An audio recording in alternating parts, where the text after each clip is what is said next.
কালু পাড়ায় পাট পাশে দেখি। আচ্ছা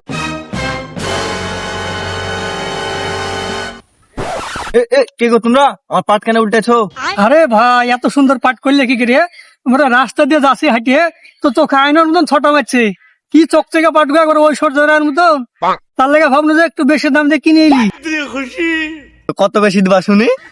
এই ধরো 13,000 চলছে, তোমাকে 16,000 টাকা দিব। তাহলে আপনি চুপ থাকতে। শোনো ভাই, বাজারে য টাকায় চলুক, তোমার এই এত কালারের পাট ধরো চলবে না। 8,000 টাকা কুইন্টাল প্রতি পাবা, দিবা? শুনো ভাই, তোমার ভাগ্নে যখন ভুল করে বুলি ফেলেছে 16,000 দাম, তো 16,000 এক নিয়ে যদি কম হয় তাহলে আমি পাট বেচবো না। আর যদি না দিতে পারো মানে কাটে পড়ো। দেখো 16,000 টাকা দিতে পারবো না, কুইন্টাল কিছু 10 টাকা করে কম দেবো। হ্যাঁ মামু, দাম কমিয়ে খেলাই নেই, এটাকে এইভাবে পাট কিনতে হয়। ধর মামু, আবার মারো কানে, দাম কমাইলেও দোষ, দাম বাড়াইলেও দোষ। ধুর, তুই ব্যবসাটাকে নষ্ট করে একদম নিবি। ঠিক আছে, আমি চুপ থাকছি, তুই পাট কিন। আচ্ছা ঠিক আছে মামু। বলো ভাই, তোমার ক কুইন্টাল পাট আছে? তোমার টাকা আমি এখনই দিয়ে দিছি। মামু, আমার কাছে যে টাকা নাই। এই হারামের বাচ্চা, টাকা নাই তো চুপ করে থাক।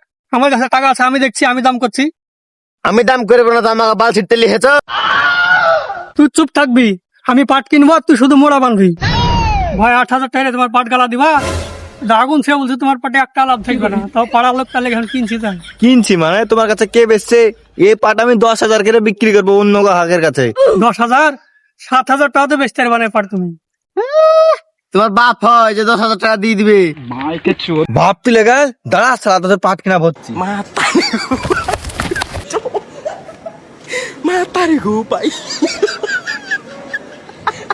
এই হারামি, হ্যাঁ মামু, আমি বুঝতে পেরেছি, এবার আর কিছু বলবো না, আমি চুপ থাকবো। চল তাহলে এবার 60 পাড়ায় পাট পাশে দেখি। হ্যাঁ মামু চলো।